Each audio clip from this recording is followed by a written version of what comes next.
Okay, so good afternoon, everyone. I'm Alberto Rossi, Associate Professor of Finance and Associate Director of the Center for Financial Markets and Policy here at Georgetown. Welcome back to our seminar series on FinTech. Before we get started, let me remind everyone of our annual conference, which will take place over the week of November 16th. You will find more information in the chat. Let me also thank the Director of the Center, Rina Agarwal, the Executive Director of the Center, John Jacobs, and the Assistant Director of the Center, Anna Kormis. Today, I'm extremely excited for Natural Language Processing Day. We have 3 great papers that use NLP methods to either predict stock returns, identify the effect of fake news on financial markets, and measure the extent to which risks are neglected in mortgage-backed securities. Without further ado, let me leave the virtual floor to Da Cheng, who's going to present the first paper. The paper is titled Predicting Stock Returns with Text Data. As a reminder, Da Cheng will talk uninterrupted for 20 to 25 minutes. We will then have 5 to 10 minutes for questions. You can either raise your hand or write your questions in the chat. And just to make the presentation more kind of engaging, if all of you that are happy to kind of turn on your camera, please feel free to do it. It just makes everything more engaging. But Da Cheng, the floor is yours. All right, thank you very much, Alberto, for the kind introduction and for inviting us to present this paper. It's a joint work, it's a joint work with Tracy Koh from Harvard and Brian Kelly from Yale. All right, so on February 4th, 2016, MIT Technology Review published a very interesting article titled, "Will AI-Powered Hedge Funds Outsmart the Market?" So in this article, there's a very nice paragraph which I quote here. So one of the most promising uses of relatively new AI techniques may be processing unstructured natural language data in the form of news articles in an effort to glean insights into the future performance of companies. So this article nicely summarizes what we want to do in the current paper. So why do we use AI? Well, in particular, machine learning. Well, the reason is the numerical representation of text as data is in principle very high dimensional. So to give you some perspective on this, we're going to analyze over 10 million articles with over about 30,000 terms as explanatory variables. Clearly, some high dimensional analysis is required to understand the data and to avoid overfitting. And machine learning offers lots of tools to tackling high dimensional statistical problems via dimension reduction and variable selection. And it's naturally, we need machine learning to do this. All right, so if we look at text analysis in the industry, it seems clearly that NLP and machine learning in particular become increasingly sophisticated. And there are a couple of funds that are actually mentioned in the MIT Technology Review that are specialized in AI. So one of them is Sentient. And in the meantime, there's Ravenpack, Refinitiv, Bloomberg. They provide very good analytical tools for fund managers to use. If you look at the common approach, among this industry, among the practitioners, it seems like deep neural networks becomes very clear to be the leading tool used by many of these players. And in particular on Sentient's website, they said they're using evolutionary intelligence technologies, deep learning algorithms, and enormous stockpiles of data. So it looks like they have all the keywords that indicates that they're using kind of deep neural networks and etc.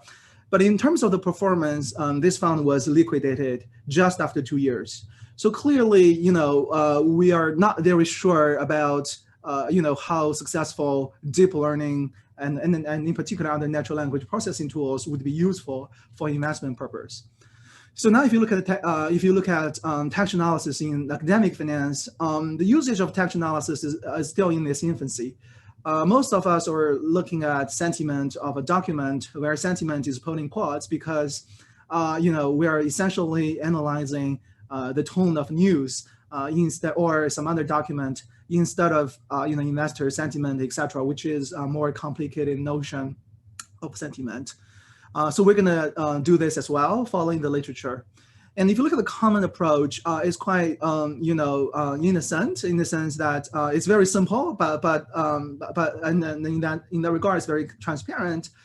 So the idea is basically trying to, first of all, figure out a dictionary and label each word in the document to be positive or negative, and then aggregate these, individual word sentiment scores to obtain a final score for each article. And typically, these approaches also do some regression analysis that associate the sentiment scores with certain returns. And most often it's the market return. And most often it's the contemporaneous market return. You'll find a strong statistical association. In terms of prediction, you might find statistical significance for market return prediction, but still there's no clue that the huge transaction cost would actually make this trading strategy profitable. So clearly, there are these two extremes, right? So on the one hand, you have fancy deep learning. On the other hand, you have a simple counting words approach. Seems like neither approach can be very convincing about whether NLP can be useful in asset pricing in investment. So in our paper, we'd like to provide a non-trivial benchmark, but in the meantime, it's not a black box. All right, so that when someone else propose deep learning algorithms, maybe ourselves as well, so we can actually use this model as a benchmark. So we can actually model how news are generated and how sentiment is embedded. So this is very important for us to understand the statistical limitation of doing NLP because we need to understand under what conditions that we can recover sentiment and what is sentiment and how we estimate that and how to do simulations, things like that. So instead of simply running a regression of A on B, so that does not really tell us the limitation of this approach from a theoretical point of view. In addition, we like to consider different contexts demand different notions of sentiment. There shouldn't be a universal dictionary that works for all kinds of sentiment in all scenarios, right? So if we were interested in returns prediction, we probably should use words that are most indicative about returns. And in this regard, it's very important to use a supervised approach to guide us in an NLP setting. Even though in the literature, that we follow, most of NLP techniques like topic models, LDA, etc., are actually unsupervised learning. And in the signals noise, in the financial market prediction, the signals noise ratio is rather low. So it's better to have a supervised approach whenever possible. All right. So in addition to these advantages, we kind of translate all the statistical gains into economic terms via portfolio performance. And this is particularly a weak point of the literature where we haven't seen convincing performance based on NLP techniques. All right, so let me discuss the model and the data. So it's very simple, and there's basically this one slide to summarize everything. So we assume that we have a vocabulary of M words. So think of M being 30,000 or can be even more than that. And we believe that these words belongs to two disjoint sets, set S and set N. So set S is sentiment charged words, and set N include sentiment neutral words. So for example, a word like shortfall, surprise, jump might belong to set S because they might be indicating a future performance of a company, versus book, water, air, words like that should probably in set N.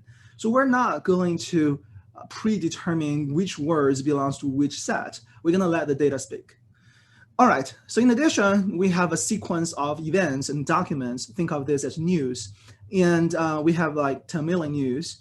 So it's a very large N. And we represent each piece of news by its word count vector DI. And DI is M by 1 vector with word count. And as you can imagine, it's going to be a very sparse vector, meaning there's lots of zeros in DI. So in addition, we're going to have a corresponding label for the news provided by the reporter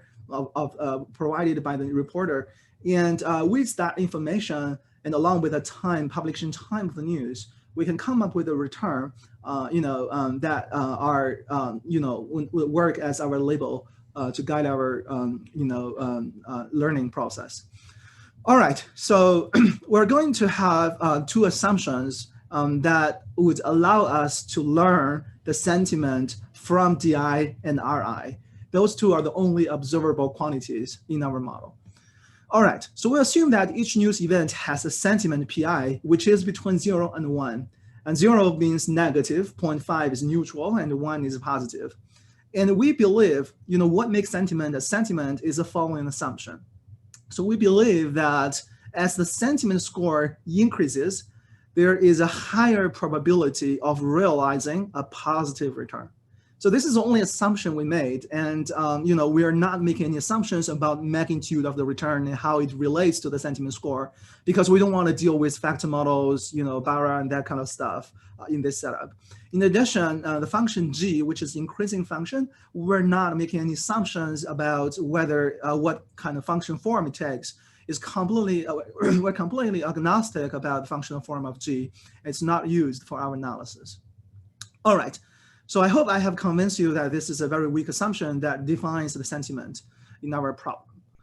So in addition, we're going to also have a text probability structure that links sentiment to the realization of word count. All right. So in particular, we make a very weak assumption only on the word, only on the entries of DI that corresponds to words belongs to set S. So this is the meaning of notation subscript bracket S. So we're going to look at only the rows of this vector DI that corresponding to words in set S. All right, so we assume this word count vector follows a multinomial distribution where the frequency of word count, frequency of words is kind of modeled as a linear combination of two vectors O plus and O minus. So O plus and O minus are supported on set S. So their dimension is typically small, right? So you can imagine set S has a much smaller dimension than set N. So typically 200, 300 words. So O plus, O minus are lower dimensional the parameter vectors. And if PI is 1, then O plus totally determines the distribution of words in DIS. Otherwise, if PI is 0, O minus determines that. So in general, so it's a linear combination of O plus and O minus that determines the word frequency in DIS. All right, so this is the whole model. And our goal is to learn in sample O plus and O minus. All right, so this would tell us how to weight individual terms to aggregate, to give an aggregated sentiment score for an article. And auto sample, we're gonna learn PI for any new article that arrives. All right, so let me give you an example. All right, so, and this is IBM example, and this is how our human being read this article, right? So, but when we feed this into a machine, and we have to do some basic data cleaning, and finally, we translate this to a bag of word, or DI vector. This is a very long vector. And as you can see, lots of words, there's about only 160 words showed up in this article. And the most frequent word is say, which appeared 11 times. This word might not be really, critical about the future performance of the company. All right, so let me talk about our estimator. So there are basically 3 steps corresponding to the paradigm of the simple word counting approach. Very well. So the first step is so-called correlation screening. So we're trying to find out which words are most associated with an article that has a positive return. So if we can find those words that are most positively related to these articles, this would be part of the set S, the positive side. And if we find words that are most negatively associated with this, these would be words that also in the set S. So all the words that are in the middle are going to be sentiment neutral. So this step requires basically 2 tuning parameters to decide which word belongs to which set. And then we're going to estimate a topic model and estimate in particular O plus and O minus.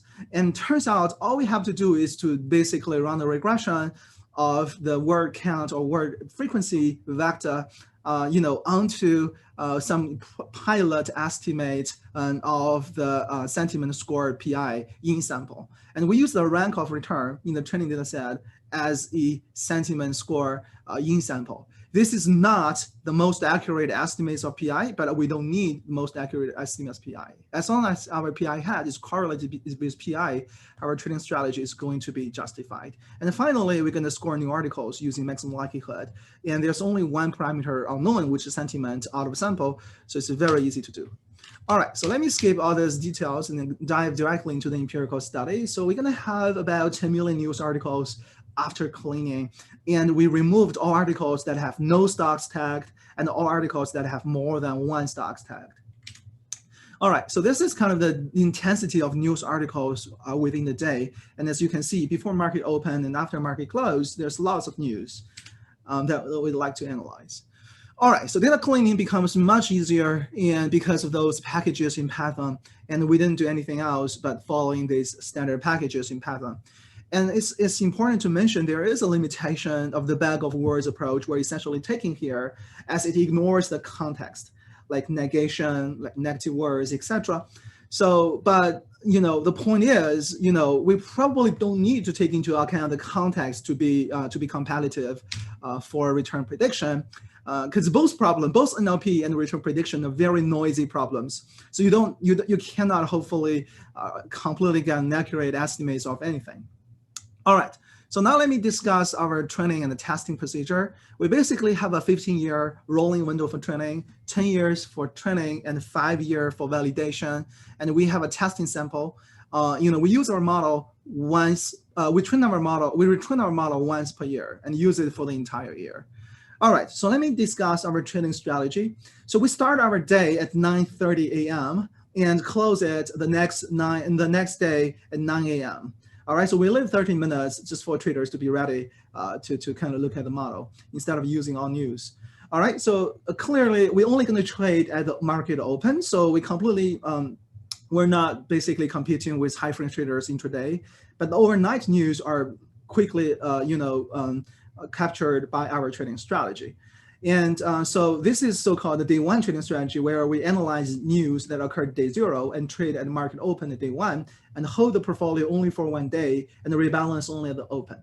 And the next strategy we tried is day 2 strategy, which is we analyze all the news at day 0, do nothing on day 1, and only trade on day 2 open. So, if you really worry about transaction cost, market impact, etc., you can actually trust, a Sharpe ratio for a portfolio between day +1 and day +2. So we also report day -1, day 0, and day -2 portfolios. Those are infeasible portfolios. They are created just to help us understand the problem and provide benchmark. So this is the estimated negative words and the positive words. And as you can see, they are self-explanatory, right? So it's self-evident that these are very negative and the rest are kind of positive. And of course, positive words are actually more challenging to extract from the news, because news reporters typically would like to, write about a negative story to make more attention. But clearly, these words are self-evident. So now getting back to the IBM example, you can see clearly that after we kind of get rid of all the words belongs to set in, so there's basically 5 words that contribute to a sentiment score. Our sentiment score is below 0.5, so it's a negative news article, and clearly the price is trending down. All right, so now let's talk about a more systematic trading strategy where we buy 50 stocks with highest in sample sentiment score and short 50 with the lowest. All right, so we're gonna evaluate the performance. Based on this trading strategy. All right, so this is the cumulative returns of such a trading strategy. And let's focus on the bold black curve. That's the long short equal weight trading strategy with a Sharpe ratio 4.29 and average return 33 basis points per day. So this does not take into account cost, which we're going to do towards later slides. All right, so clearly both the long side and the short side are making profit. I mean, we kind of turn the turns the axis upside down for the negative part. So the lower the better for the short side. All right, so now if you regress the cumulative returns onto some existing low frequency trading factors like Fama French factors, you'll find that our alpha are basically equal to the average return, which means that these traditional strategies that are low frequency, they're actually orthogonal to the high frequency trading strategy, which is not surprising at all. All right, so we also report day -2, -1, 0, 1, 2, and all the way to 10, -10 portfolios. And as I have said, day 0, -1, -2, etc. are not feasible. But you see a high Sharpe ratio, which means that in terms of correlation, our measure is pretty good.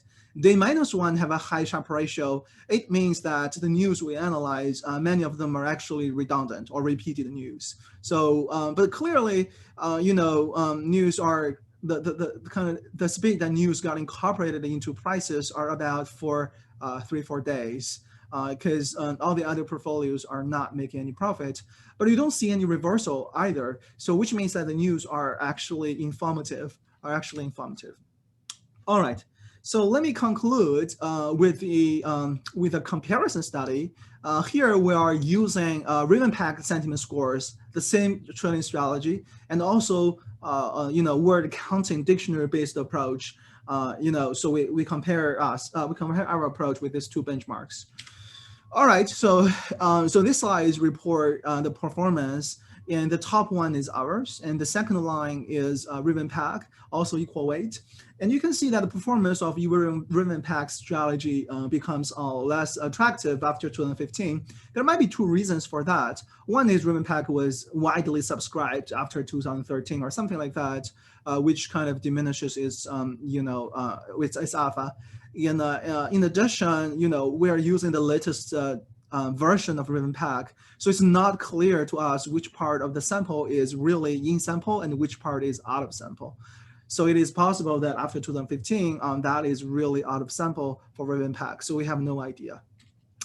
And the Lagrange-Macdonald approach has a much lower Sharpe ratio, and it cannot be transaction cost based on our analysis later on.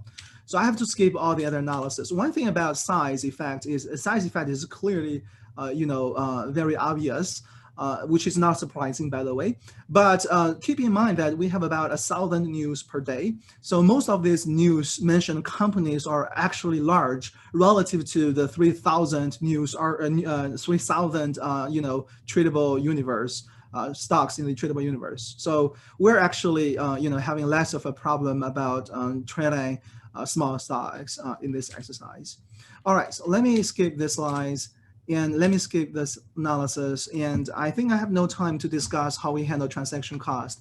So because we're not dealing with any optimization, and which is gonna make our analysis more opaque. So we actually use a very simple trading strategy that controls the amount of turnover we'd like to have, so that this would lower the trading cost.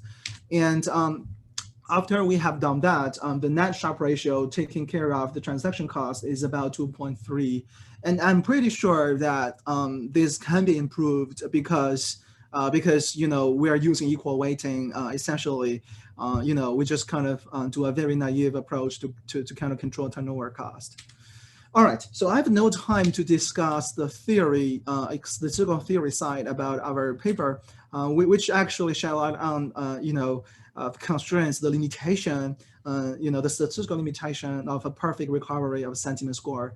So obviously we need a large sample size, but we need a kind of a relatively small dictionary, etc., to make this, approach, feasible.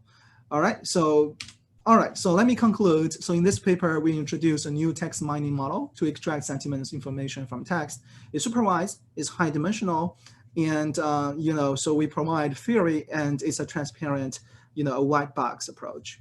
All right, thank you very much. Thank you, Dacheng, for a great presentation.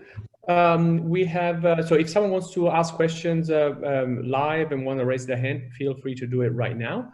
I have a couple of questions coming in from the chat. The first one is from Vicky Tang, and it's asking, can NLP methods differentiate from do not likes and likes, right? So negations and not negations. Do you directly take care of this? Not really, because once you take care of the one level negation, you have to worry about double negation and things like that. So this approach does not take care of the negation at all, but the model allows for error, right? So this is a multinomial model. So it allows for a negative words showing up in a positive article and a positive word showing up in a negative article. So we do have, just like any statistical model, there's definitely errors allowed. So the point of our study is that even if you don't take care of negation, even if you don't take care of the contact information, purely about which words showing up in this article already can do pretty well in a natural language processing. There's no reason to diminish any impacts or potential using contextual information, and this is also something that we are working on. But I just want to say this is a benchmark, and it's a transparent benchmark.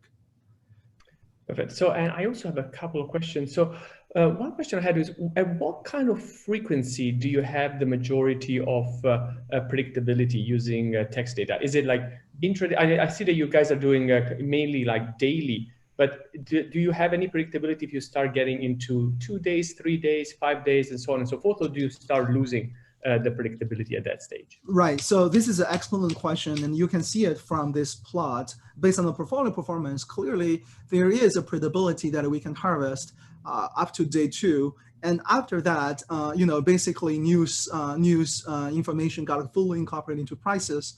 And even if you are predicting like 5-day returns, most of the predictability, most of the profits come from the first 2 or 3 days. But you should be, have you tried to do any sort of kind of see the results were heterogeneous by, for example, company size? In principle, you expect that the larger companies are traded way more often, so the news is impacting into prices way quicker compared to smaller stocks, for example. This is exactly what we do here. Thanks for mentioning this. So here we're measuring, if we were to trade right after 15 minutes, 30 minutes, day 1, day 2, how much profits we can make for big and small companies. And so for the big companies, we start with like 10 basis points per day. And for small companies, we start with 50 basis points per day. And as you can see, the performance dramatically dropped for the big companies and quickly diminish after day 2. So exactly as you mentioned, those big companies have all the attention. That's why you expect the news are actually got incorporated into prices. And also many of the news are kind of expected for the bigger companies because they have more coverage by analysts. Okay, then we have a question from Elliot who's saying, have you been monitoring things to see how long after the release of your paper do you see this strategy stops working? Oh, okay. So, I don't know when is the time that we should, start worrying about this. But we do look at, we do have done, we definitely have done analysis after this paper have been published. And we have also tried different data sets. Instead of Dow Jones Newswire that we're using, we also tried Thomson Reuters, and we also tried international stocks, etc. So those evidence, they all kind of provide a very positive, clear, gains with portfolio strategy that use NLP signals, which we're gonna clearly, present some of these results in later studies. And I have a question for you, and this is kind of related to the, you right now you're working with so many stocks. You have to deal. I know you guys are taking care of trading costs, but then you start getting into this business. Are you trading at which beta spread or between them? Like what exactly is the execution price? But have you tried to do something along the lines of what you do in your other paper, the empirical asset pricing by machine learning, where you basically try to predict the index by just predicting the future returns of the individuals? This would allow you to have much less trading, right? So that's an excellent suggestion. So honestly, we haven't done that. One reason is, as you can imagine, we have only 1,000 news, companies, that are mentioned. And, we probably can look at S&P 500, but we cannot look at, other companies, other indices or from our French portfolios, which are made of the entire universe of stocks. This is an excellent suggestion. We should look at S&P 500. By the way, we get rid of all the news that have no stocks tagged. We could have used those news and label them as S&P 500, and this might also improve the performance. Okay, then we have last question coming from Ohima. It says, can your framework be adapted to any trading news model? I don't know exactly what trading news model you have in mind, and but our model is really modular. So this is actually one big advantage of our approach. So we have basically two kind of modules here, right? So one is the return probability structure, one is tax probability structure. You can certainly add some other trading structure to it that deal with the cost. Right, so our goal was to make the least number of assumptions that abstract this notion of sentiment out of news. And I think these two assumptions are the least requirements one would have to make to extract sentiment and also justify why you are estimating sentiment, not something else. Perfect. Well, thank you so much, Decheng, for your time and for the great presentation. We have the next speaker is going to be Marina Nissner, who's going to present the paper Fake News. Right, here we go. Marina, you have 25 minutes.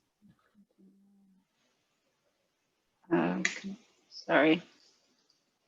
Continue. It says that it's I can share. It's starting to share the screen, but it is failing at doing it so. Okay, 1 second. Let me start this. No, we tested earlier. Okay, let's exactly. see. It always, even if you tested earlier. Can you guys see that? No. Oh yeah, now we can see it perfectly. Okay. Slideshow play from start. It's full screen. Yeah, it's great. Okay, perfect. So thank you very much for having me in this virtual seminar to present the paper. So this is joint work with Shimon Kogan and Toby Moskowitz. And as some of you might know, I'm back in academia, so I'm visiting Yale School of Management this year. So let me start with the motivation for the paper. So there is a large literature in finance that looks at how trust affects financial markets. And there's also an extensive literature that studies empirically how it looks at stock manipulation. And it usually looks on sort of direct effects on stock manipulation, sort of looking at, for example, how spam emails, touting different stocks affects those people's trading.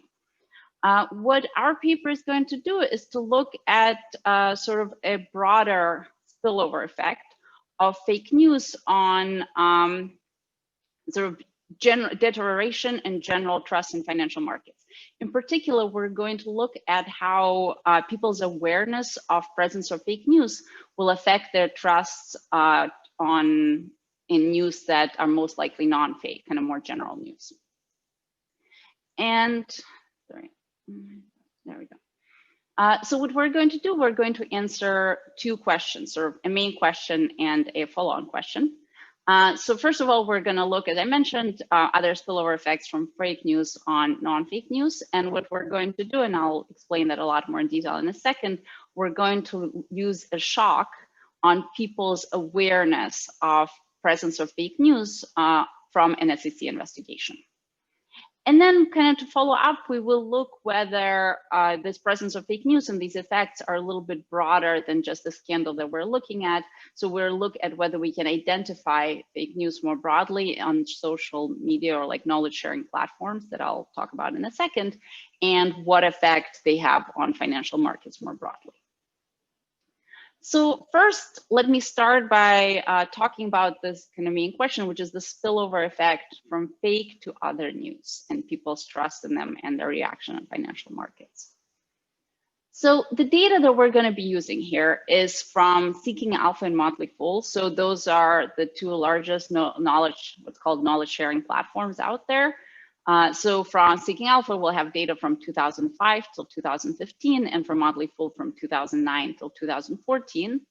And what's nice about those that social media is if you look at more conventional media, despite certain claims, there's not that much sort of truly false news out there.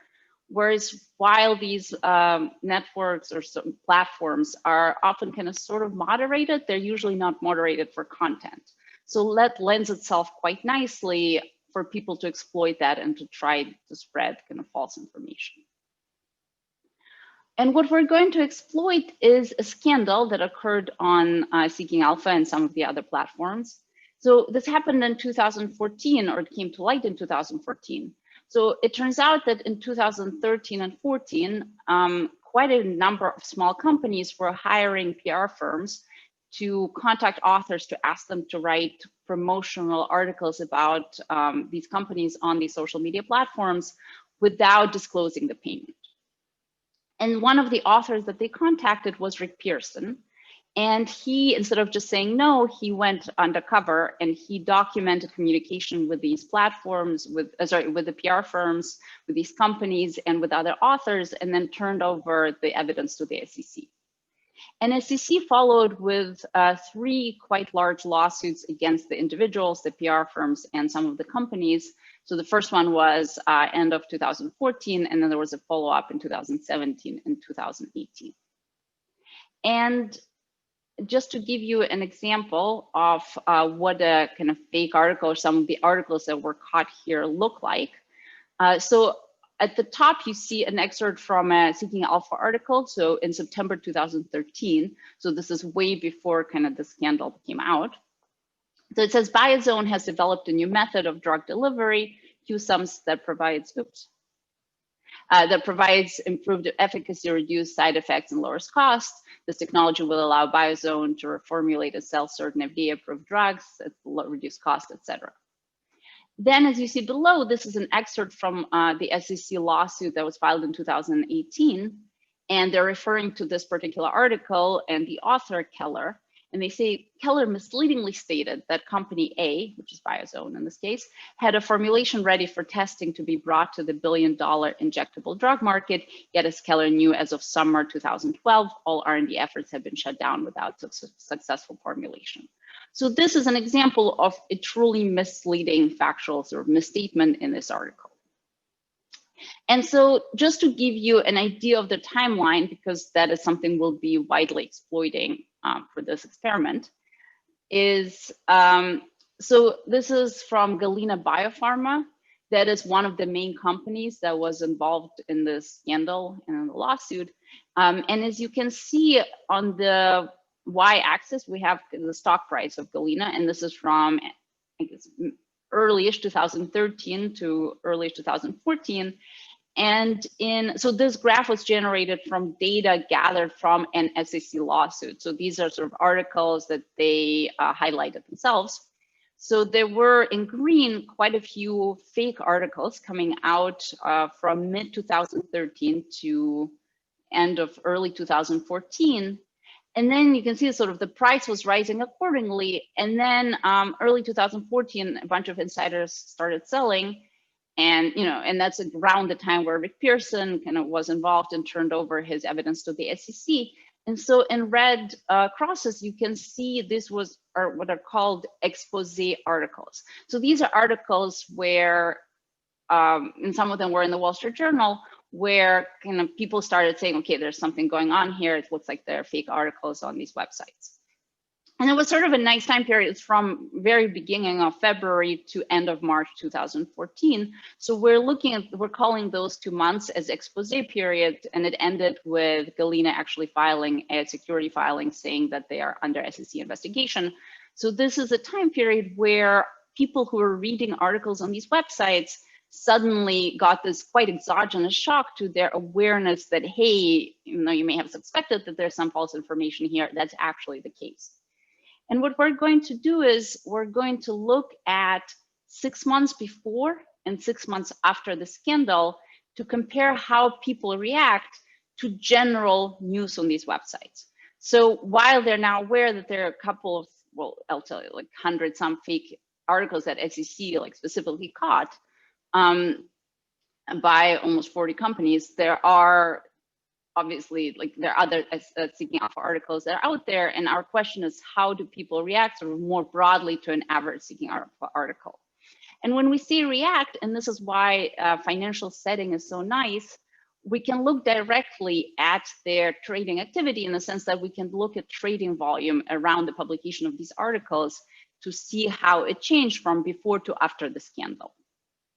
And so what we're going to do before we look at the change, we want to establish that seeking alpha articles or monthly fold articles even matter for trading volume, because obviously if they don't matter for trading volume, then looking at changes doesn't make sense.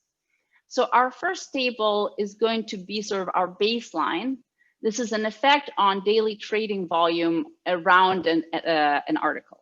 And we choose to specifically look at trading volume. If you look in our paper, we also have results for return volatility. The nice thing about trading volume, it actually captures the act of trading. If you look at prices that, I mean, we're still in asset pricing, don't exactly know how prices and trading volume co-move, but prices is sort of new information. Whereas if you kind of read a Seeking Alpha article and you act accordingly to what it says, then that should affect at least trading volume. So on the left-hand side, we have abnormal trading volume in the 2 days on the day off and then 2 days following an article. And on the right-hand side, we have whether that was an article actually on that day or not. So you can see in the first column that there is actually a strong effect for a Seeking Alpha article and a monthly full article on trading volume. Then we, in the second column, we control for some potential confounding effects, which is abnormal trading volume on the prior day. If there was an SEC filing, press release, other media is Wall Street Journal and New York Times, just to try to capture kind of any other events that could be happening at the same time. And we can see that the effect of the article does diminish, which is what something would expect. And then we also split by firm size and retail ownership, and maybe not surprisingly, the effect is much stronger in smaller firms where the sort of information environment might be more opaque, or there's just less news out there, and also for high retail ownership. So here we established that an average article on these knowledge sharing platforms actually seems to have an effect on abnormal trading volume in the markets. So next we want to look, as I mentioned, how does the scandal affect that? And so here we can see controls. I'm gonna suppress they're in our papers, but I'm gonna suppress here for expose reasons. So here we're looking at, the first column is again, how an article affects the trading volume. And we see that this is larger for small firms. And this is 6 months before and 6 months after the scandal. And then here we look, what's important in this table is the interaction term. So while there is an overall positive effect from an article on trading volume, the effect is smaller in the 6 months after the scandal. And that drop is higher for small firms. And here we control for abnormal trading volume, press release, SEC filings, etc. So this to us suggests that there was an overall decline in trust in the way people react to Seeking Alpha articles and monthly full articles in the time after the scandal than before. Of course, there are lots of, we also see similar returns if we look at return volatility. There is less return volatility around those articles. And just to look at kind of what this looks over time. So in the regression, we'll look at 2 days sort of after the article. How does it look kind of overall? So here we're looking at trading days, and at 0 is when the article comes out. So if you look, this is sort of a nice placebo test or falsification test. In the days leading up to the article, there is not a difference in trading. So this graph is basically this interaction term. So we can see that there's not a difference from before to after the scandal in the days leading up to the article. Then there is a drop on the day of the article. It's not statistically significant. And then there's a big drop in the days following, and it lasts for about a week or close to 2 weeks, and then it sort of goes away. And the reason we looked at this graph is to see whether the volume catches up, in the sense that it could be that people trust the articles less, they maybe take more time to verify the information, and then the trading goes up. But it looks like no, the trading is lower kind of after the scandal, and it sort of doesn't make up for that. And the kind of result, the takeaway from this graph is that there's just each news article has less impact on people's trading or people's trust. Of course, it could be that other things happened at the same time as the scandal, and we're going to look at a couple of things. One is there could be a shock to just for whatever reason, coincidentally, at the same time, a shock to information environment more broadly. And also it could be that, obviously, this scandal had also effect on authors, and it could be that the types of authors that were writing changed, or the types of stories they're writing changed. And so the drop in volume is not at all driven by the fact that people trust the stories less, but just they react the same, but something else happened. So we're going to try to rule out those alternative explanations. And if you have any others you would like to suggest, please feel free to email me or say that in the chat. So the first one is to look at any other shock or other shocks that happen at the same time that could be affecting the information environment. So what we do is we look at the same interaction, except we interact now not just the article with it 6 months after, but we also interact any SEC filings or press releases or media articles, which is Wall Street Journal and New York Times. And we can see that there was no change. So I think that has this result is nice for two reasons. One, if there's nothing else happen, let's say, it would be pretty bad probably if we did find an effect from the scandal on Seeking Alpha on the way people react to to Wall Street Journal articles or SEC filings. So from that sense, it's comforting that there seems to be an effect on these knowledge sharing platforms, but there is not a spillover effect to sort of broader news, which would probably not be very believable. And second, it does not appear that this drop comes from some other shock to kind of more news information more broadly. It seems to be concentrated on these knowledge sharing platforms.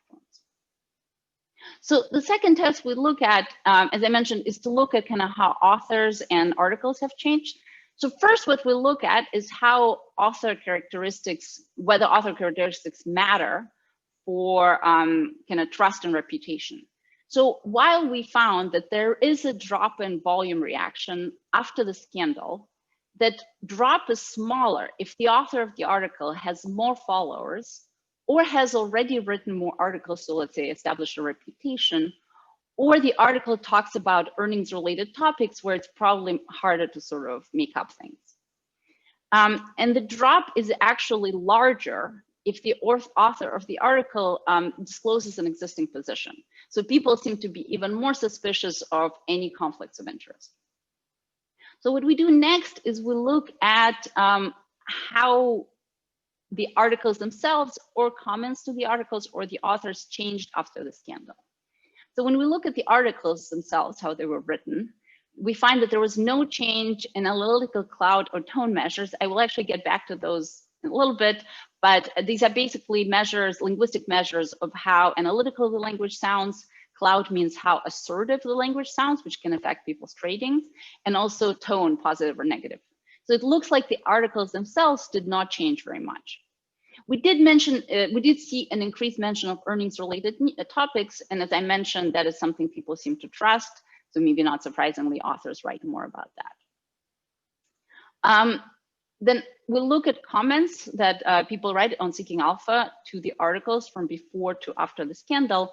We find no change actually in the number or length of comments. They did become slightly more negative. But more interestingly, and this is, I think, kind of the demonstration of the mechanism that we have in mind, we find increased mentions of work fake and fraud after the scandal in the comments, but no change to mentions the words wrong or not right. And to remind you, this is 2014, so this is before 2016 when words like fake news became very kind of ubiquitous. So this to us, again, it's not approved, but this is corroborative information that the mechanisms that we have in mind, that people just trust these articles less because they're worried about fake articles, might be actually at play. And again, there's no change to things like that it's wrong information. And lastly, authors after the scandal, they tend to have on average more followers and also have had written more articles in the past. So it does look like that authors with more reputations are the ones that stay, and authors with less reputation disappear. So now that I showed you all this evidence, you might say, okay, how does that combine with our result that we find? Well, just to remind you, we find that the volume reaction actually decreases after the scandal. But if you look at the findings that we find in the changes to articles and authors, that, for example, increased mentions of earnings related topics, having more followers, basically having more reputations, if anything, should have increased the trading volume. So our results of the decrease in trading volume should not be explained by the changes that occurred kind of after the scandal to the platform.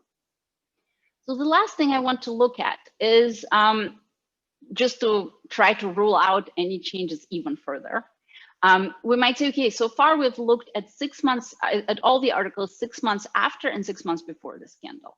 So you might say, okay, but 6 months, lots of things happen in 6 months and all these changes to authors and articles, etc. Well, can we look at closer to this discontinuity? So what this graph is going to show is this effect of the days around the article, but if we only look at articles 1 week after, 2 weeks after, etc. So if we can see that if we narrow it down to 1 week after the scandal, we have very few observations, obviously, so we're losing power here, but we do see already this negative effect. So even a week after where there probably hasn't been too much change yet, there is already a drop in trading volume. If we look at 2 weeks after, again, we still don't have many observations, but it's still there. I know it's sloping down, but statistically it's basically flat. 1 month after, we're already getting enough observations to have power. 3 months after, 6 months after is what the results we showed you. And if we keep going, it actually tends to disappear after about a year and a half. So after a year to a year and a half, investors seem to have forgotten about all the scandal and react to trading, to these articles trade as they used before the scandal. So far, I've shown you kind of spillover effects from these awareness to fake news on people's trust more broadly in general news and how that spills over into financial markets. Now, the question is this basically, what is the impact of false content more broader than beyond just the scandal? And for that, we're wondering, can we actually identify fake news to look outside of the scandal time period? So just to say fake news, to define what I mean by fake news, that is news written with an intent to deceive. I know nowadays there are many definitions of fake news. So the idea is basically if I say that the price of Apple will go up tomorrow and it goes down, that is not fake news. That's me just expressing a wrong opinion. But if I know that the price will go down, yet I say that it goes up, then I sort of specifically want to deceive the reader. And that is what we define as fake news. And the reason we do that is because the way we're going to identify fake news is using James Pennebaker, who is a linguistic psychologist, a famous linguistic psychologist at UT Austin, who has worked with the FBI before, was profiled in New York Times, etc. They developed a methodology in a software called Luke. And what Luke does is you pass it a text, and it provides a bunch of linguistic measures, one of them being what's called an authenticity score, which is a combination of several linguistic measures to detect whether people are lying. For example, when we lie, most of us don't like lying. And so we use fewer self-referencing words than at the time periods where we don't lie, and also fewer insight words, etc. Just to give you an idea how it works, so this is an example from Jamie, actually. So when Anthony Weiner was lying, he said, we know for sure I didn't send this photograph. We don't know where the photograph came from. We don't know for sure what was on it. Whereas when he was telling the truth later, he said, I would like to make it clear that I have made terrible mistakes, that I have hurt people I care about the most, etc. So we can see kind of how the language changes, and this is the type of methods that Jamie uses. One big question is he did not develop it for finance, and often NLP methods are extremely subject specific. So we need a test sample. So we got lucky that when contacted Rick Pearson and the SEC, they shared 171 for sure fake articles with us by 20 authors and 47 firms. And we also were able to obtain 334 articles by the same authors that were not fake. And so when we compare this authenticity score, this is our test sample, we actually find, so the higher the authenticity score, the more authentic the language sounds. We actually find that non-fake news has a much higher authenticity score for the same authors than fake news. And it's actually similar than to kind of all Seeking Alpha articles. So with this in hand, we verified the method. You can read in the paper, there's a lot of other stuff. We basically convert this authenticity score to probability of being fake or non-fake. And then we look at how, now that we have a much broader sample of candidate fake articles, we look at how fake news can affect financial markets more broadly, in the sense that, do they get fooled? And we separate companies into small firms and like medium to large firms, partially because those firms tend to have very, very different information environments. And here, this is my last result I'm going to show you guys. So on the x-axis, we have trading days. The y-axis, we have cumulative abnormal returns. And red line is when the news article comes out, and we're looking at the difference between fake articles and non-fake articles. So fake articles that this Look software and our math identified as fake. And we can look that before the article comes out, the cumulative returns are very similar to each other. And then after the article comes out, after a while, the returns for small firms start kind of rising, and they stay high for about almost 200 days. And if you've looked at other kind of anomalies in small firms, this is not, while this is quite long, this is not terribly long or unbelievably long. The sense is these anomalies can persist for quite a while. And again, these are sort of the bottom 10 percentiles of NYSE market cap. So these are truly small firms. And we see sort of no effect for medium and large firms. And interestingly, the returns actually even for small firms, and if you keep looking further, they go down eventually beyond just zero. So they don't just revert, suggesting that often these, it's not like any random firm chooses to hire people or write themselves these fake articles. So usually the firm is not doing well and sort of eventually comes out. So let me conclude as I'm almost out of time. So in this paper, we do two things. First, we document a spillover effect of presence of fake information out there on people's trust in legitimate news. And in particular, we'll look at a setting on financial markets where we can really measure the left sort of the outcome variable. And we show that that causes people to incorporate these news less into their trading decisions. And just to make sure, I'm not saying that that's a bad thing. Don't know if it's bad that people actually question what they read on the internet, but it's still an effect that's definitely there. And also we show that impact of false content is sort of broader than just identified by our scandal alone, that it's kind of persistent of these social media platforms or knowledge sharing platforms, and it can affect financial markets more broadly. Thank you very much. Thank you very much, Marina, for a fascinating presentation. We have a couple of questions. The first one comes from Elliot, and I think it's a little bit more on the, not technical side, but it's a more on implementation side. He's asking, why not use a classifier to predict fake news rather than using the Luke measure, or at least you learn the weights on the Luke terms? Sorry, I missed the, why not use a classifier? Like why not using just a logic model for, you know, predicting the fake news as a identify as a 0, okay, that's a good question. We have toyed around with that idea, but then we decided to basically take as much off-the-shelf algorithm as possible. So the idea is, so Luke basically outputs a lot of, as I mentioned, I think over 80 different textual characteristics about the text that you put in. So you could think about using a model, if you have those fake news, to like put your own weights on those kind of characteristics rather than using the software. Again, we try to create as little of a black box as possible. And obviously our testing sample is quite small, and we would be overfitting tremendously. So we chose to sort of meddle as little as possible ourselves into that methodology and just take something that was already there. Okay, then the second question comes from Francesco D'Acunto, who says, great paper, Marina. Then writes, sometimes we think about deception also when a source of information does not disclose their information fully, but sorry, someone wrote something else, so I skipped the line. When a source of information does not disclose their information fully, not just when they blatantly lie. Would the Luke measure also apply to this form of lying fake articles? That is, do you know if the psychologists think still people use the term we rather than I when deceiving by not disclosing fully? That's a very good question. I don't, it's a good question. So I believe that they would catch it if the person felt bad about lying. But it's true with lying in general. So even, by the way, this is, since it's a psychological effect, if you convince yourself of your lie, or you're just extremely comfortable lying, then we wouldn't, even this method wouldn't catch it, even if you were factually wrong. Whereas if you're omitting some information, but you're sort of maybe an average person and you don't feel great about it, then you would actually seem like you would change the way you write.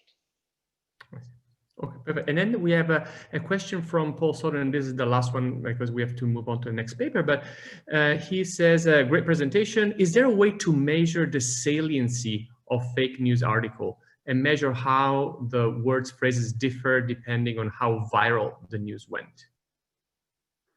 That's a good question. Saliency. So saliency, it depends. So we did not look, we would love to measure how viral the news went. And that would be actually, like, we could do a lot more in our paper with that. We did contact Seeking Alpha. They shared with us some kind of how many people read it, et cetera. Unfortunately, they only keep that data for the last year. So not very useful. We measured saliency linguistically. As I mentioned earlier, there's one measure linguistically that Luke has, which is clout. So how forceful the language is. So we played around with that a little bit, but no, unfortunately, we cannot measure how viral these news have gotten. We would love to have it. Perfect. Well, thank you so much, Marina, for the great presentation, and thanks to the audience for the great questions. Let's move on to the last paper. It's presented by my colleague Xiaofei Zhao, and the title is Neglected Risks in the Communication of Mortgage-Backed Security Offerings. Xiaofei, please take it away whenever you're ready. You have 25 minutes. Right. Thank you, Alberto, for including our paper in this panel. This is a joint work with Harold Zhang and Feng Zhao from UT Dallas. So let me first of all give you some motivation for this paper. As we all probably know, the residential mortgage-backed security is a key asset class in the 2008 financial crisis. Right? From a theoretical standpoint, this security market has the following features. It is a security market with significant financial innovation, but with investors neglecting some important risks, and which lead to a very fragile security market that collapses after the investors realize some risks later on. To understand the source of risk, the issuance process for these securities provide a very nice setting because we are able to examine the information set that's accessible to the investors when they are purchasing those securities. So we are able to identify the source of risks that might be neglected when they were purchasing the security. Now, the issuance process is also important for different reasons. For example, it provides very critical information on the risks and valuation of those securities.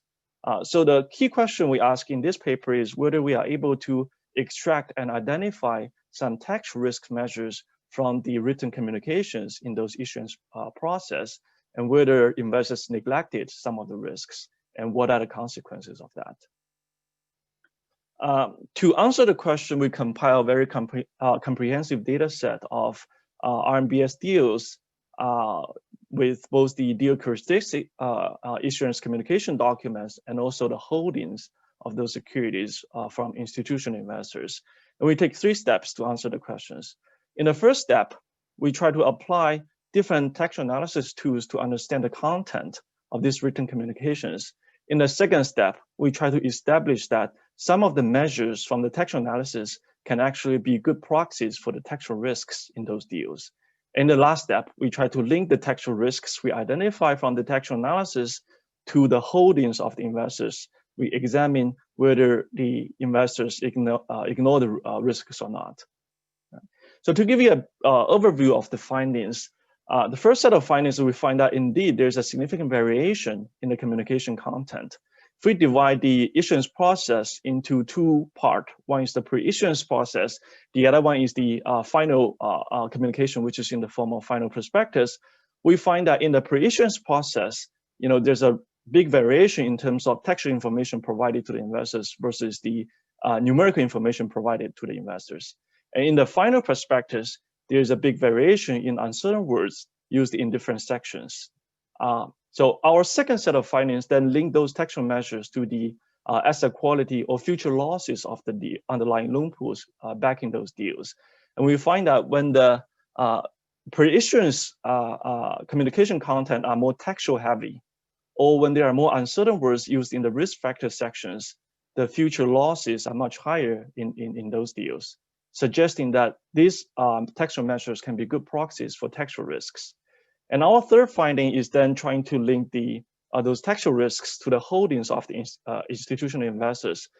We found some findings that supporting a sharp contrast in attention paid to the textual risk by the investors. For example, as a group, mutual funds, they tend to hold less. They are more cautious. They tend to hold less of the deals when there's a higher textual risk in the form of more textual FWP or more uncertain words in risk factor section or less numerical information provided in FWPs. In contrast, insurance companies and mutual funds as a group, they seem to ignore such textual risks.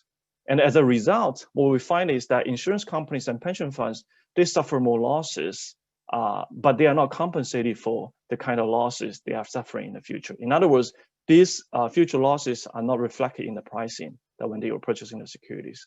So overall, the paper discovers that there's a significant textual risks, and that's an important source of risk that's being neglected by the investors preceding the financial crisis in 2008. And therefore, investors are suffering large unexpected investment losses because of the neglection of this important source of risks. And our paper links to several lines of research. On the first part is, we provide evidence on, where the neglection risk is coming from. Whereas some other papers in the literature, for example, they focus on the security design aspect of this market, and we focus on where the source of risk might be coming from. On the second literature, we try to link to the literature on our MBS by showing that investors themselves play an important role here when they are neglecting the risks. And lastly, this relates to textual analysis of written communication in the fixed income security offerings, and there are relatively fewer studies in this area. Before going to the empirical analysis, let me give you some institutional background that made this study feasible. Now, first of all, the unique features of residential mortgage-backed securities, or ABS in general, is that it's different from corporate securities or operating companies in that there's no management company, right? The most critical part of this issuance of this security is there's a asset pool, and the information about the structure of the deals, the quality of the asset pool are most critical to investors. Therefore, when we try to link the textual content to identify textual risks, observing the underlying asset value changes is critical. So we are able to do this because of this asset class. Secondly, there's some regulation changes in this market that made the data available so that we are able to collect the pre-issuance communication documents in a systematic fashion. So prior to December 2005, the sale of those securities are typically used in term sheets, but the issuers are not required to file those term sheets to the SEC. Therefore, we won't be able to observe the pre-issuance communications in a systematic fashion. But after December 2005, the security offering reform requires that as long as there's a written communication between potential investor and the underwriter, then that document needs to be filed to the SEC in the form of a writing prospectus. In addition, the regulation AB passed in January 26 required the ABS issuance also subject to the rule under security offering form, and that made the data available on SEC website. So these are the two institutional regulations that made the data available. So our sample are collected from several databases. It consists of non-agency RMBS deals between 2006 and 2007, right before the financial crisis. As I said, right, it started in 2006 because of the regulation. It ended in 2007 because after that, the market is basically gone. Right? Therefore, our empirical analysis are mostly identified by the cross-sectional variations, and we also control for time fixed effects because this is a very unusual time period. So we are really relying on the cross-sectional variation to identify the results we have. On the data on the deal characteristics, such as the FICO score, loan-to-value ratio, documentation level, those traditional variables used in the analysis of RMBS, we rely on Bloomberg. And the data on the issuance documents, both the free writing prospectuses and the final prospectuses, are collected from the ADGA. And finally, the data on the institutional audience obtained from the Thomson Reuters Emacs solution. So that's where we are able to observe, who are buying those securities and how much they are purchasing. And our full sample is around more than 1,700 deals with about $1.5 trillion in the underlying mortgage loans preceding the financial crisis. And the sample size varies depending on the data availability in our analysis. Right. So let me talk about the textual analysis part of the paper. That's the theme of this panel. On the pre-issuance documents, we focus on free writing perspectives. And those written documents are quite unstructured in the sense that as long as there's a demand or communication between investor and issuer, that needs to be filed to the SEC. So it can be any detailed loan level data, as later on we'll call this loan tape data, or it can be any structure or collateral term sheets, or can be any updates to the preliminary prospectus. So for this reason, we do not try to analyze the content too much. Instead, what we try to focus on is we try to focus on soft versus hard information, right? Soft information in the sense of how much words are used, how many words are used in this communication process. And hard information is how many numbers are used, basically, right? So we classify the FWPs into two types, right? The long tape FWP is basically, you can think of as a big Excel file with information on individual loans, whereas the textual FWPs can be anything in written in words. And I would like you to pay attention to, for example, the key difference between the two types of FWPs can be seen from the, for example, alphabet to number ratio, or you can think of that as a word to number ratio, right? So in long tape FWPs is dominated by numbers. So word to number ratio is on average 0.5, so it's much lower than the textual FWP, which is 51, the word to number ratio. Another point I would like to mention here is that you can see the number of alphabet tokens seem to be similar across long tape and textual FWPs, but that's not because of there are too many words used in long tape FWP. It's because some of the category variables in long tape are used in words. For example, when they talk about the occupation status of a loan, they can say that's owner occupied or investment. Right. So these are still quantitative information, but we're showing up in words. Right. So what we are trying to capture, measuring those content is then we are going to count the number of tokens in textual FWPs and then count the number of tokens in long tape FWPs as the two measures for the two different types of pre-issuance communication content. Right. And now we can move on to the final prospectus here. Now, final prospectus are more standard. And because we are talking about fixed income securities here, we focus on downside risks. And our benchmark proxy for measuring downside risks are the uncertain words from the Lockran and McDonald uncertain word list. But importantly, as I will show later, is that to interpret, uncertain words are not necessarily equivalent to risks, right? It really depends on the context these uncertain words are used. Therefore, we have two different ways to enrich our economic interpretation of our uncertain words measure. The first one is we try to break down the document into individual sections. For example, we're able to extract the table of contents, then we can locate the pages of different sections. And we focus on the four main different sections: the risk factor section, a mortgage pool section, a description of certificates, and then summary. Right? So that's the first way of trying to enrich the economic interpretation on certain words. And as I will show on the next slide, it really can have different meaning when used in different sections. The second way we try to enhance the economic interpretation is we try to conduct the topic analysis for risk factor so that we are able to further understand what kind of risks are discussed in these risk factors. And we can associate uncertain words usage to those topic discussions. So let me show you the uncertain words usage summary here. The uncertain word list from Lockran McDonald has 2,600 words in total. However, if you look at the whole supplement, it's really the two words stand out. The word may and the word approximately account for 25% alone, these two words, right? So, and very interestingly, if we further go to the individual sections, we can see in the risk factor section, it's really dominated by the word may. It's about 25%. Whereas in mortgage pool section, the approximately, it's dominating the uncertain word use, about 27%. This contrast alone suggests that in risk factor section, because we know these are purely about the risk topics. So that means the uncertain words used in risk factor sections are mostly likely to reflect risk topics, and I will show some examples later. Whereas in contrast, in mortgage pool, the uncertain words approximately is used freely for numerical approximation. So that may not have the equivalent interpretation of risks as in risk factor section.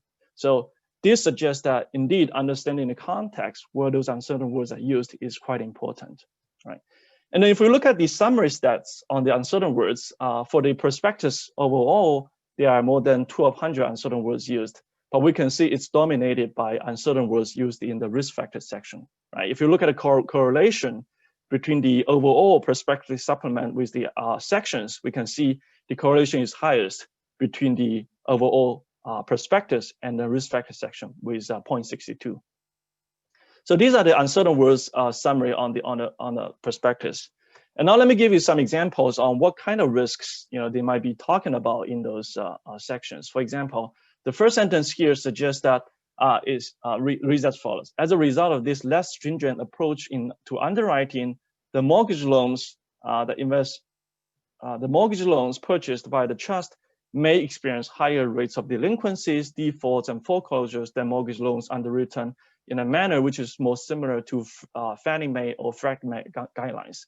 So this one is more about the underwriting guideline of the mortgage loans may not be as stringent as the traditional guidelines, right? And then second one is increased use of new mortgage loan products by borrowers may result in decline in real estate values in general. Okay, so these are the type of examples we have, and you will see more if you read the paper. Now, our next step in the topic in the analysis of the final prospectus is to conduct some topic analysis. Here, what we are trying to understand, what kind of risk topics are being discussed in the risk factors. So we use the standard topic analysis to LDA. So that's a probabilistic model that's trying to decompose a collection of documents into a number of topics. Right? So the input here would be two things. One is the collection of documents. The other one is we need to input the number of topics to this algorithm. Now, the assumption here is that each document has a distribution on n different topics, and each topic has a distribution on the word tokens. In our case, in order to determine the number of topics that best describes the risk factor sections, we try the n from 5 to 50, and we choose the optimal n when the likelihood of the data being observed, given the number of topics, is highest. And also we require the topics have very little overlapping.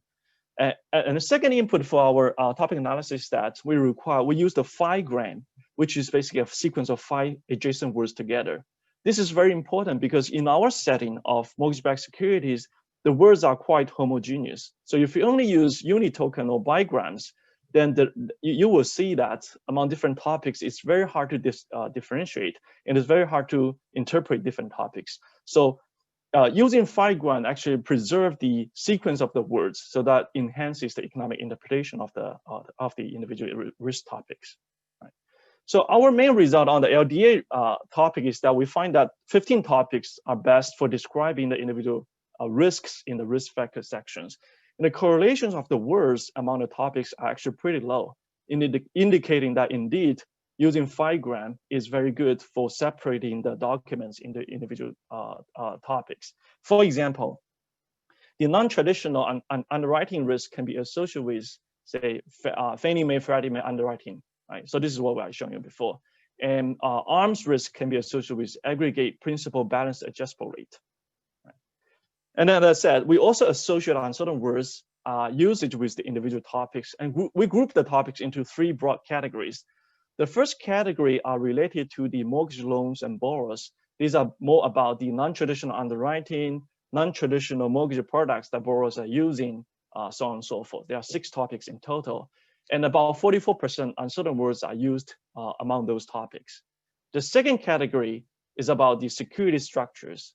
There are about 28% of words used in 5 individual topics related to deal structure, lack of liquidity in those new securities, so on and so forth. And then the standard mortgage risks about uses about 28% of the uncertain words. All right.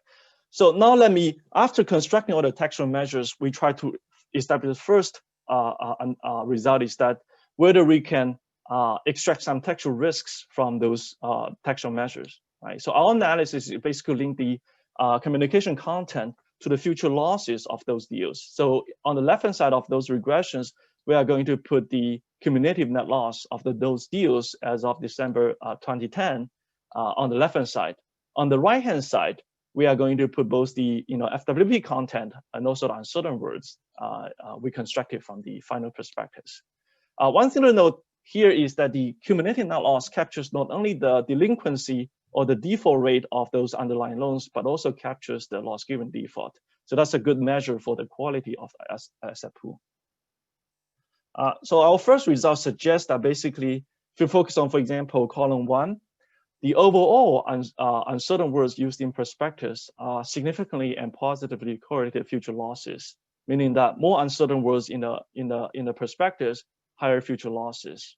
If we move on to the textual FWP, we can also see that the more words used in the pre-issuance documents, the higher future losses the deals will experience.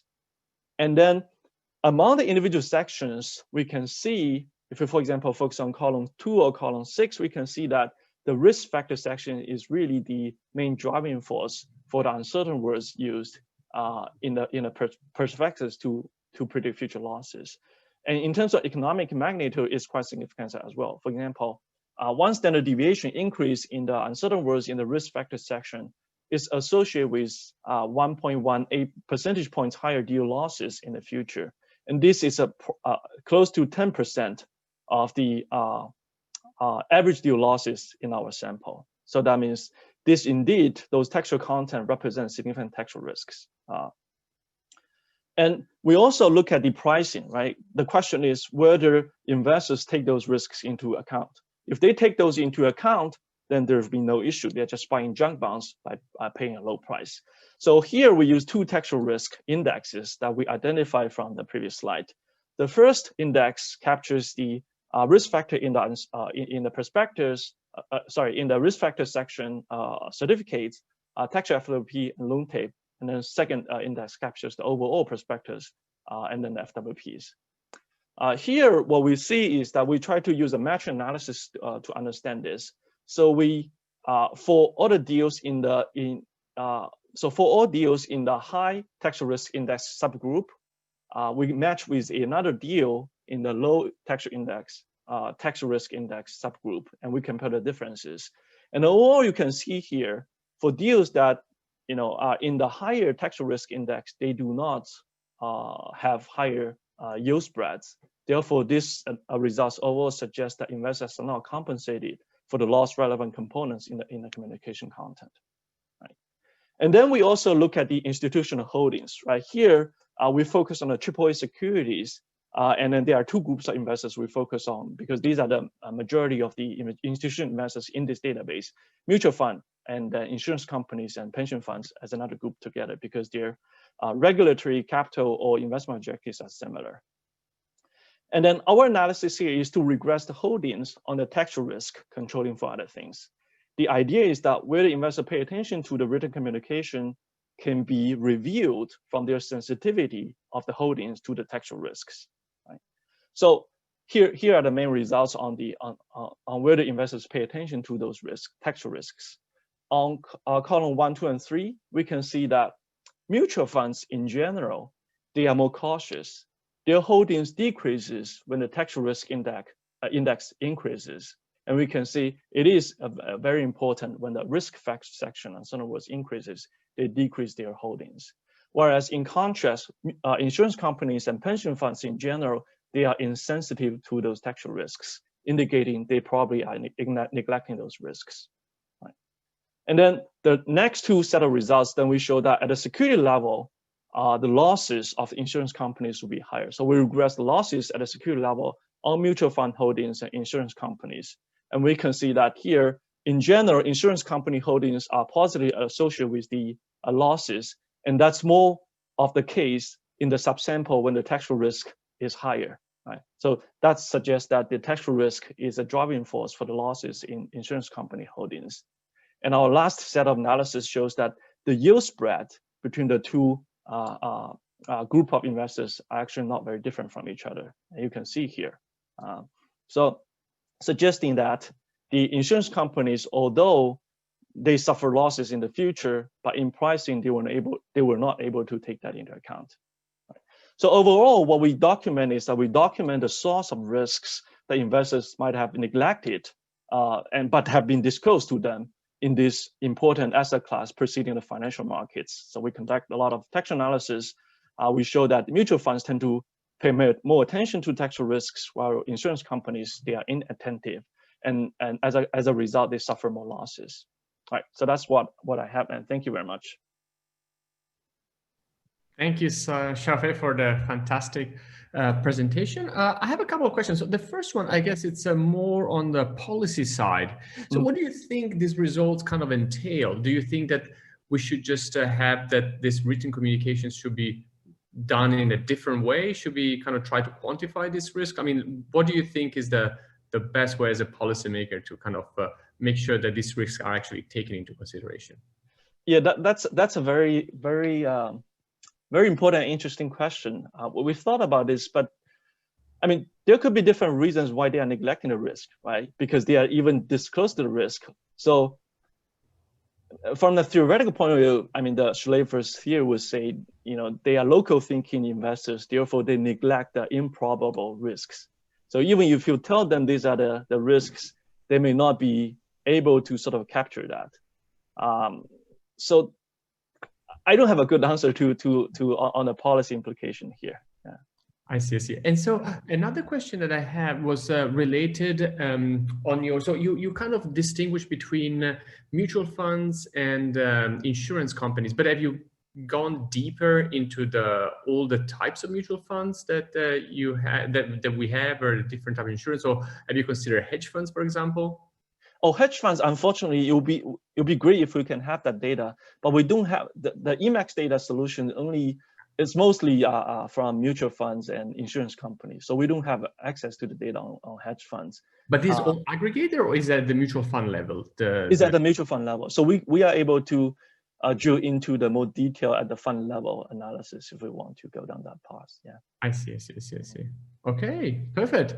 I think this takes us to a very natural stopping point. I'd like to take a moment to thank very much Xiaofei, Marina, and Cheng for the fantastic presentations, and also to the people logging in, the audience. You guys have been extremely active, and the comments, I'm sure, are going to be extremely helpful for the authors in reviewing their papers.